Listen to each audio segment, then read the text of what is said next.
guys for being here. Great to see you. I hope that you're ready for a great presentation, because I know that this is an important topic and it's not something we want to take lightly. And I think we're going to have some important things to discuss today, and look forward to the conversation that's going to develop as a result of it. I definitely want to thank our panel for coming this morning to be a part of this conversation. We will have 3 different topics that we're going to discuss, and I'll introduce each topic as we're getting ready to dive into those. But before we get into all that, I wanted to give our panel an opportunity to introduce themselves real quick, so we'll start right here. Okay.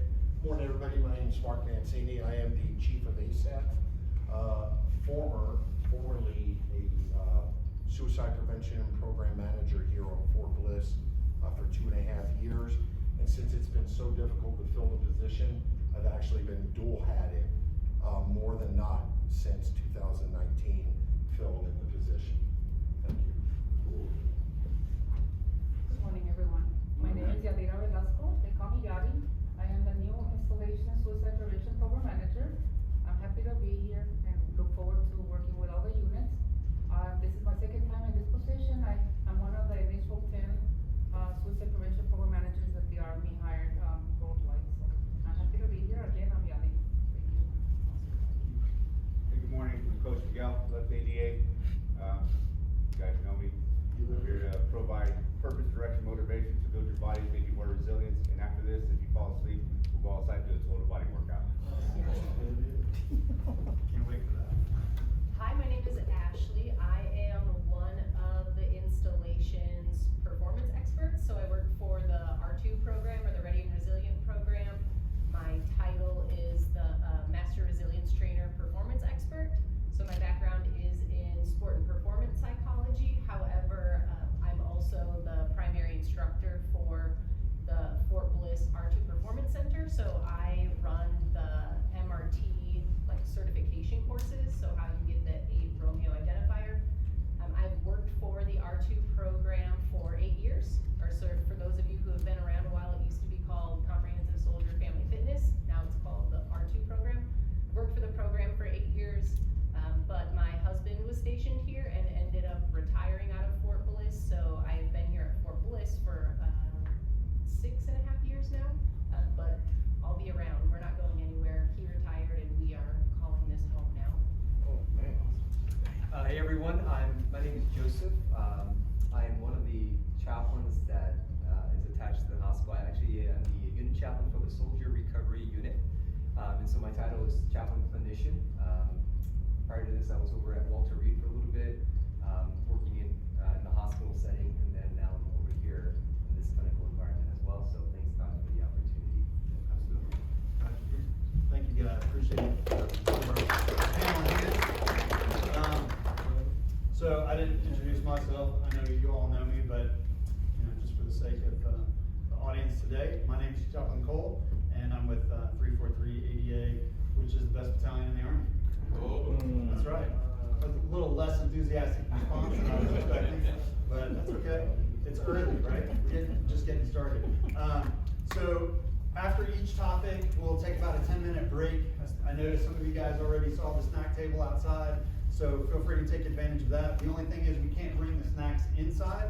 We can bring the drinks in though, as long as they have a cap. So make sure it stays capped so it doesn't spill or whatever, and then we won't get in trouble. But yeah, so feel free to take advantage of that. And then we've also got some resources over here on this table. Feel free to stop by there and pick up resources during the breaks as well. And also, want to make sure that everybody gets, somebody can help me out with this real quick. Just want to pass out these index cards.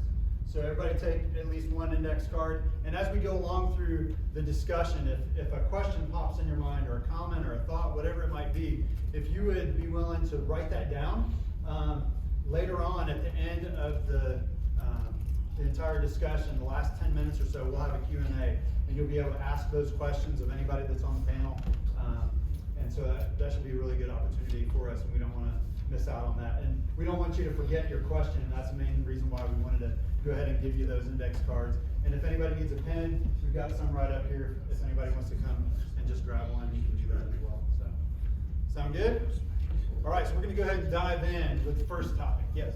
Oh, just by the way, I don't think the symposium is not important, but the INCOM commander, will be here at 11, I have to leave at 10:50.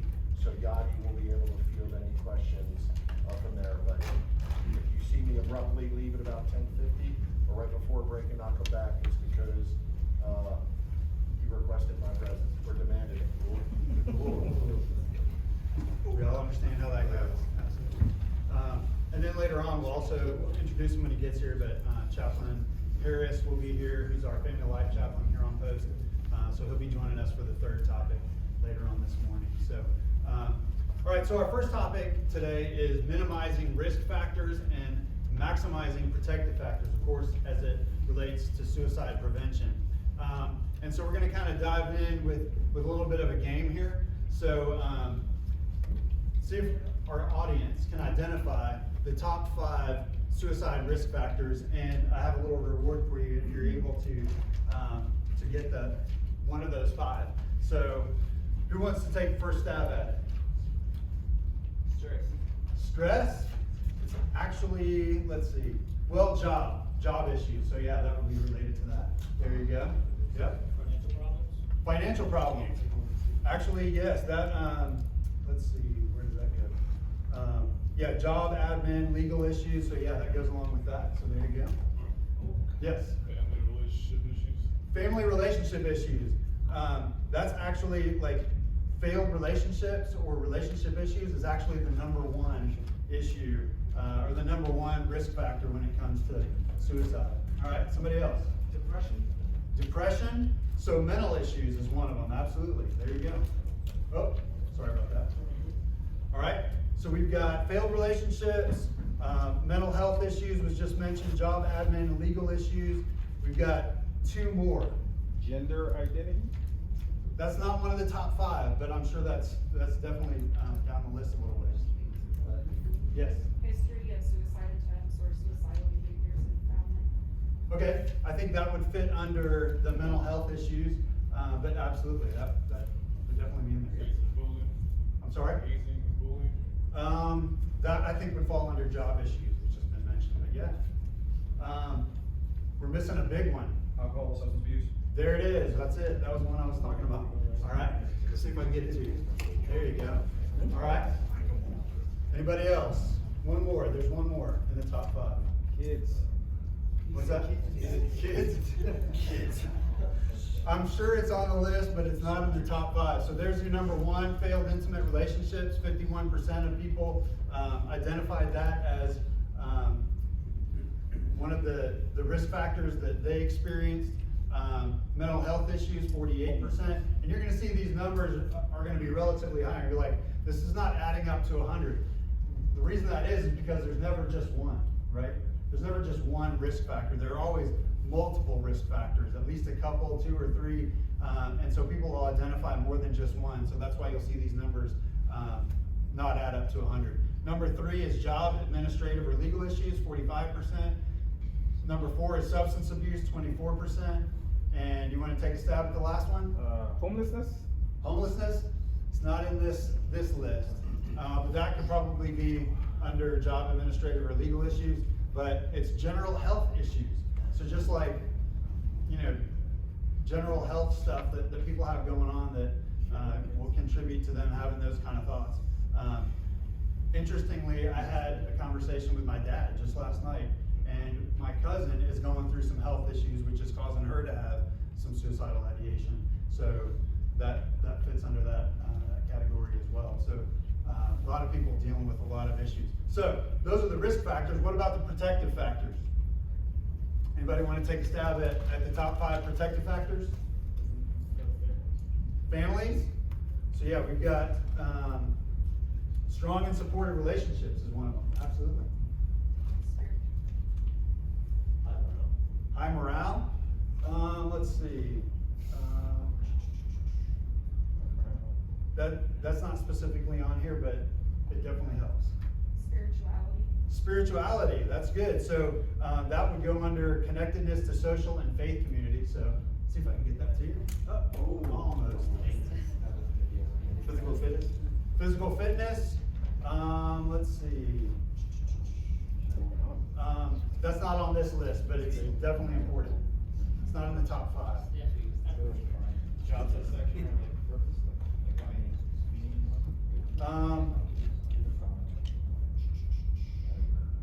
Not in the top 5. Yep. What's that? Therapy. So availability of healthcare, so mental health care and physical health care. So yeah, that would be on that list. That's number 5. Sorry about that. Anybody else? Responsibility to others. Responsibility to others. Trying to think what that could fall under here. That's not specifically on the list, but it's definitely important. Yep. Purpose and direction. Purpose and direction. I would put that with number 1, effective problem solving. So I think that would be a part of that. So absolutely. Oh, hit the projector. Yep. Limited access to means. Limited access to means. So that goes with the availability of healthcare. Absolutely. Anybody else? All right, let's go down the list. Number 1 was effective problem solving and coping skills. Number 2 is moral objections to suicide. So a lot of people have beliefs that discourage them from considering suicide as an option. Number 3, strong and supportive relationships, which was mentioned. Number 4, connectedness to social or faith community, which was also mentioned. And then the last one, availability of ongoing quality physical and mental health care. So, of course, these are absolutely important. And as we move forward in this conversation, this is kind of what we want to focus on. What are the risk factors that we see? Because they may be a little bit different from this list. And then what are the protective factors that are unique to our community as well? So, as we dive in, we're going to go ahead and start off asking the panel this question, and anybody that is interested in chiming in with an answer, just jump in there. So the first question is, in your experience, what have been the most common suicide risk factors among soldiers that you have interacted with? Relationships. I would like to answer that most of the time it's feeling lonely and alone, because you can be surrounded by a lot of people and still be alone.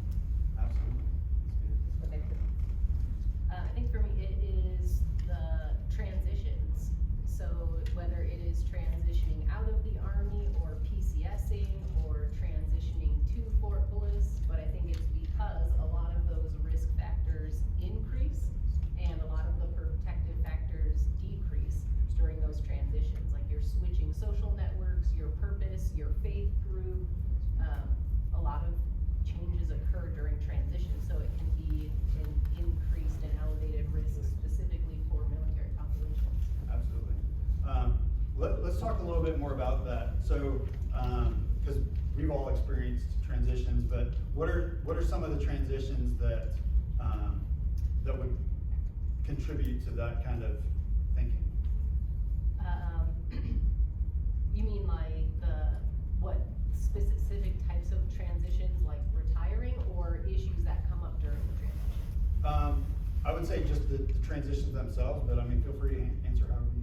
Yeah, I mean, I think I think the research would show it can be any type of transition. It may even be transitioning within units inside of an installation. But what tends to happen with some of those larger changes, such as PCSing, reclassing, retiring, transitioning to reserve or National Guard units, is one, your social network is now different, right? So that was one of our protective factors on there. Not always intentionally, but your unit they're very busy and they have a mission, and so if you're no longer a part of that unit, they're probably not interacting with you as much. Or if you're PCSing, retiring, ETSing, you now have a different life, you probably moved to a different location and you can't physically spend time with them, but also probably some of you have experienced the struggles of PCSing where stuff arrives broken or late, or that can create financial stress, that can create relationship stress if you have stressed about finding schools, and you're stressed about trying to help them with all of those things. So, again, I think it can vary with the transitions, but there are some common stressors that tend to happen when all of those types of transitions take place, especially within this environment and within the military population. Coach, you had something you wanted to say? I did, but I'm gonna cough it out. Alright, so to add to what you're saying, there are stressors that you start off with before you leave the unit or transition from Fort Hood or future Fort Cavazos to Fort Bliss, or anywhere for that matter. So everything compounds, whether you're a single soldier or a married soldier or in between soldier, everything compounds, whether it's financial. I had a soldier who joined the Army who had a 5-month-old baby, arrived at Austin Airport, tried to get a cab to Fort Hood, no money, and just insert every single compounding issue that could arise. And then here comes Staff Sergeant Casares, rah, rah, rah, rah, rah, who's, high stress, high strung because of the out tempo. So those stressors compound and just typically don't make things better. So they definitely add to, but having that strong support system, whether it's internally or externally, is something that can reduce the stress or help identify it to reduce it further, or just begin to reduce it. And that's not deployed. So you want to talk about being deployed, whole different ballgame, whole different stressor. Case in point, in 09, I was in Kirkuk, Iraq, and the Fort Hood shooting happened. My wife worked a building away. So there's that. On top of being on patrol, finding out this happened. So there's that.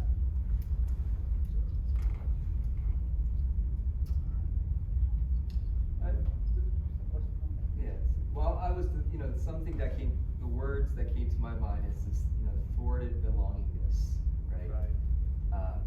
And, from my foxhole, we were created, we're designed for connectedness. And when there's an absence of the sense of belongingness, so that could mean transitioning, where you're transitioning from your peers and the people that you've been around for a whole season of your life, and you're moving on to a different one. There is this loss that one is experiencing on various levels, and so this idea that the sense of belongingness, one might feel like they're losing that. So that kind of word comes to mind, and the idea that you are a liability to someone else, oftentimes can be a tremendous risk factor as well. That you feel like you're a burden to others. And then of course hopelessness, right? But we'll probably talk more about that. But yeah, this idea of thwarted belongingness comes to mind. Sir? Severe grief and loss, guilt of that loss, I think is the one that was the most, seeing it, trying to help the person, but not being able to overcome that grief. That's definitely tough. Like unresolved trauma, hurt, suffering, pain. Let's go to the next question. What services, programs, or resources do you or your agency or department offer to help reduce suicide risk factors? So what you said, we coordinate a lot of the agency filing to make sure that we have instructors, at least 2 of them in every unit. So, we push that a lot. Getting to ask the question, care enough to do something about it, and finally not leave the person alone and escort them to a safe location. Is everyone familiar with ACESI? Is anyone not familiar with ACESI? All right, could you just give a brief explanation of what ACESI is? ACSI is when they give you a curriculum and they teach you how to, because it can be, I've only had to ask one person, are you thinking of killing yourself? And that one person was my brother, who had just found that both of his kids were not his. So it's a very hard question to ask. So we actually have the opportunity to practice with somebody else on asking. And not asking, are you thinking of hurting yourself? You wanna say,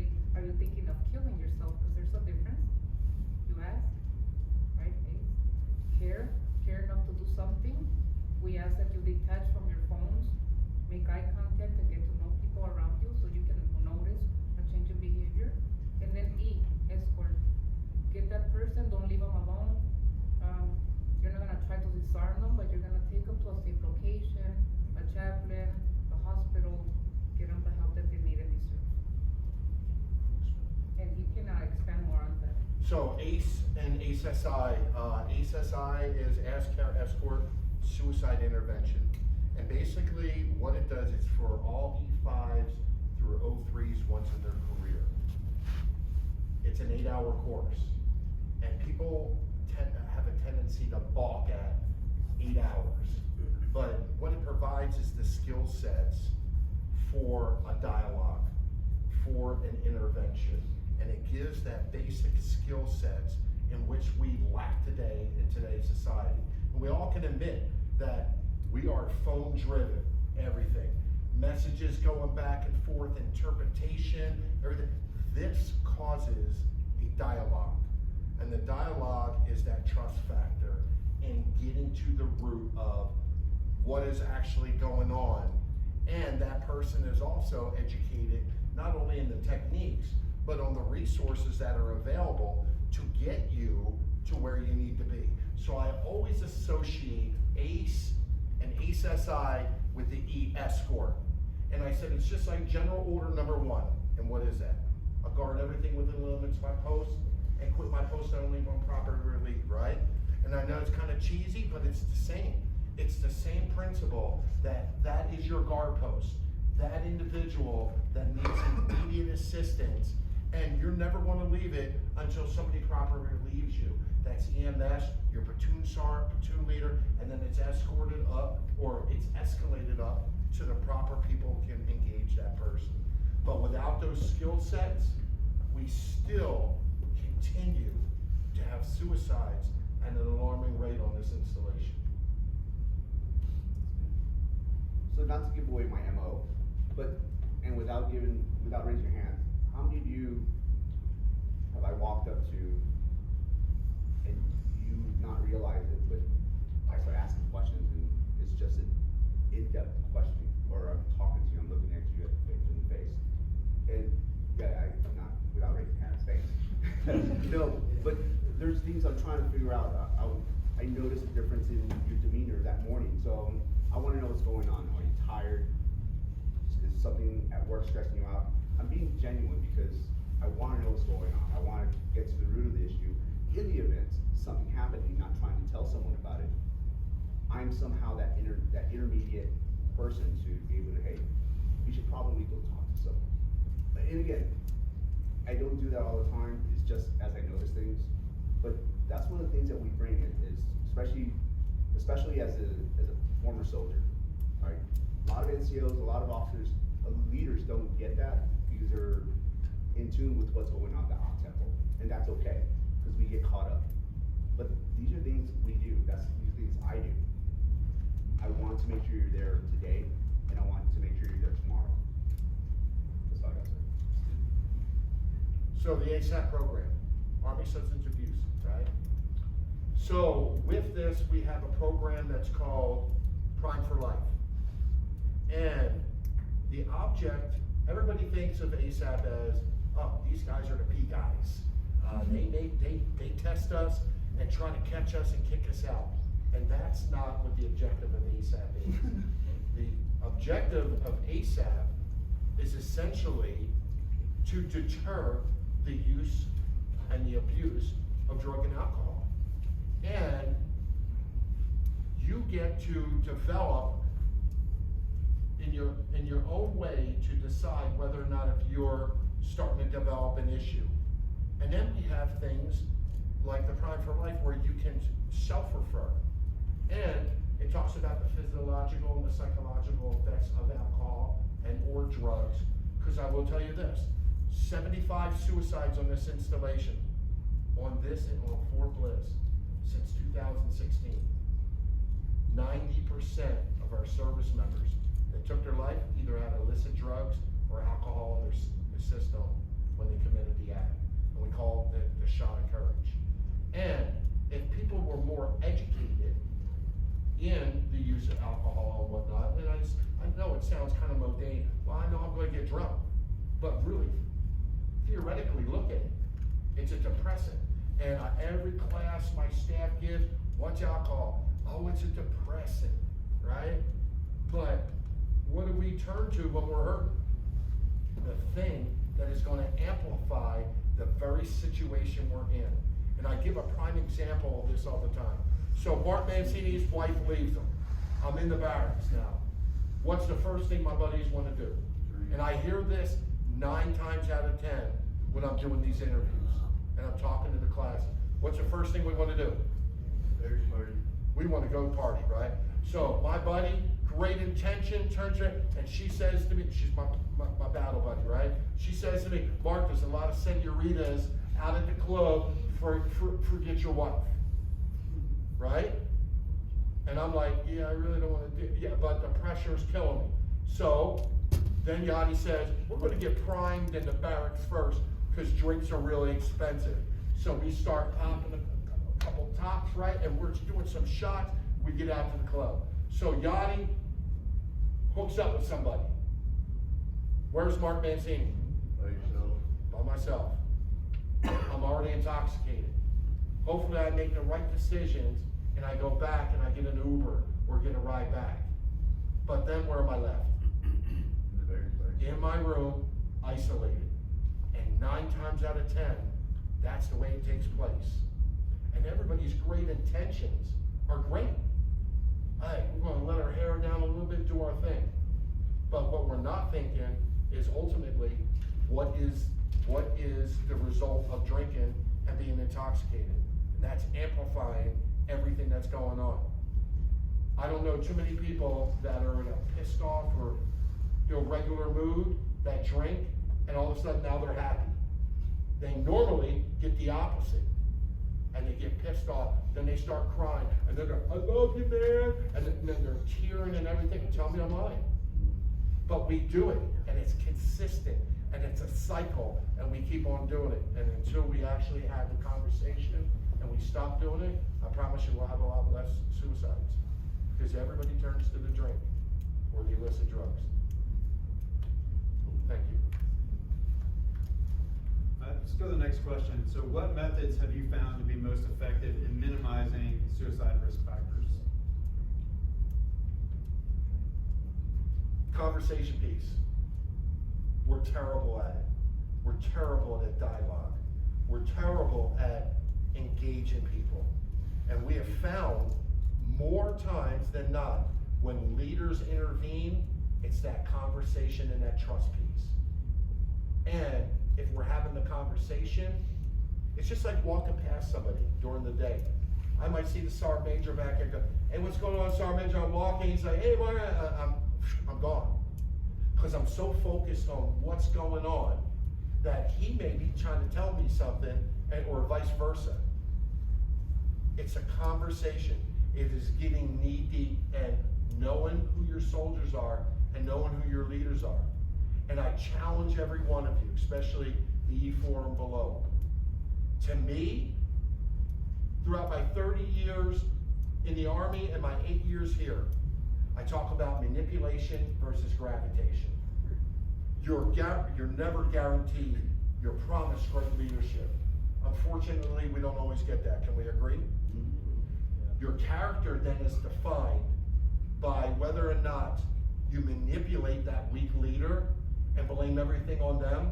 Well, he sucks. And I have this conversation all the time. And that's the easy thing to do. The hard thing to do is gravitate towards that other unofficial leader that's going to take care of you. Because for every bad non-com, there's 2 good ones that are going to take care of business. The hard part is you seeking them out and getting to them and saying, okay, Felder, we're going to promote you to Sergeant First Class, right? I know he's taking care of business all the time. So, I'm not getting what I need from, is it Baker? Baker. You look squared away, but don't. So, Sergeant First Class Baker, he's not giving me the purpose, motivation, and direction.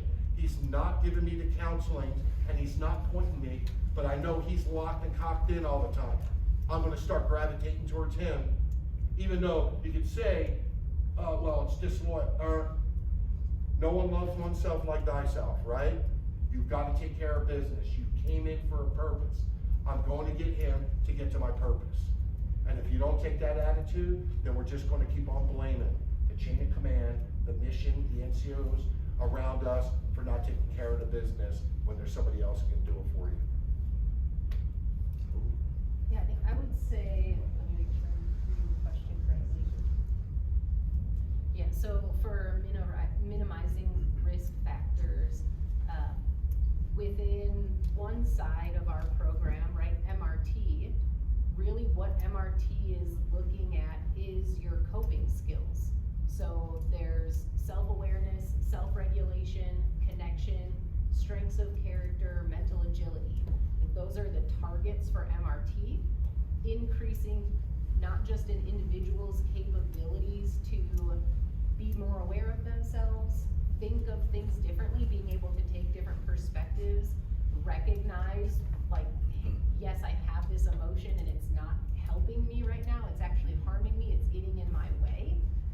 That's reducing risk factors by helping to increase those protective factors, like the problem solving, but then also, I think maybe it's not communicated as effectively or people lose sight of it, but really MRT skills are leadership skills.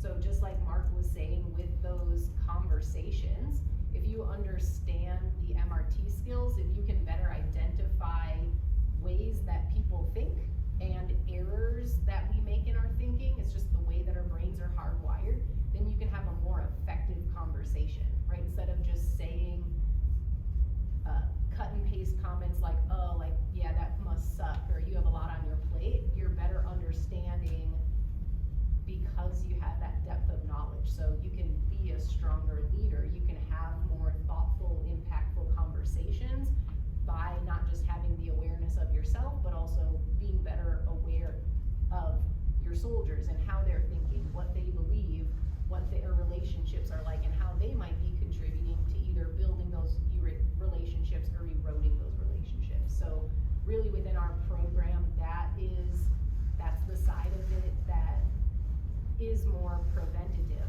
Those skills don't specifically target the concepts and the research behind suicide. However, all of those skills come from positive psychology. So you are building up your mental and your psychological resources to better be able to deal with the stressors. So that's sort of our program's, I guess, approach or attachment to suicide risk and factors is it truly is preventative. We're putting the tools in your hands as individuals and as leaders before the moment where you need to use them, not trying to intervene in the moment when you're in crisis. Preventing the crisis from becoming a crisis. Yeah.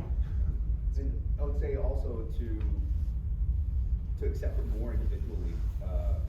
There was competency back in the day, my early sergeant years, where an NCO or a leader had to know, it was know yourself and seek self-improvement.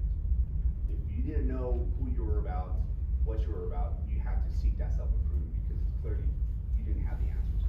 So you had to go out and seek that from your peer, a leader, just to learn who you are or you need to get better at. So to tie that with what we're talking about here, if you don't know what's going on, you have to seek that out. You have to be able to be adaptive, identify where you're weak at, and then build upon that so that way you are more resilient, so that way you move away from that risk factor. It ties all together with what everyone said on here. Yeah, I think it's important to think about this, the risk factors and protective factors work in tandem, right? It's two sides of the same coin. So you can't just address one without also factoring in the other. So addressing risk factors is important and necessary, but we also have to emphasize, I think, Ashley, as you were saying, about, the best way to minimize risk factors is to emphasize the protective factors, right? So the more the protective factors are emphasized, the more it minimizes the risk factors. And you can kind of see how those kind of work together. You had something to say? Yes, Chaplain, I just wanted to say there's no one size fits all to this particular question. What works for me won't work for the person sitting next to me and vice versa. I think as a, military force, we're very much trained to be solution focused. And so I'm gonna elaborate on that. Just to give you an example, right? Major talked about grief. Oftentimes when somebody comes to us and tells us, right, I just lost so-and-so, what do we typically say? Hey, get over it, man. You need to go out, right? So you can just get over it. These topics are uncomfortable. The same thing happens when it comes to suicidal ideations, right? Or relationship breakups, right? What do? We take our friends out, just like the example that you just gave. And we have to be mindful of where that person is in their healing stage, or where that person is in their readiness and willingness to change. So I can tell you from a therapeutic perspective, I'm a behavioral health officer. I actually work very closely with 11th ADA out of West Bliss.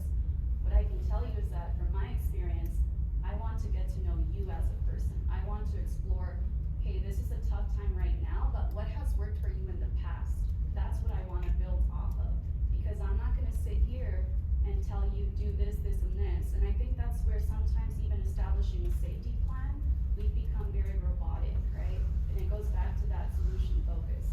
So we really need to sit down and explain what's the purpose of a safety plan, what's the purpose of some of these coping skills, and make it as individual as possible to you as the person. That's good. Great.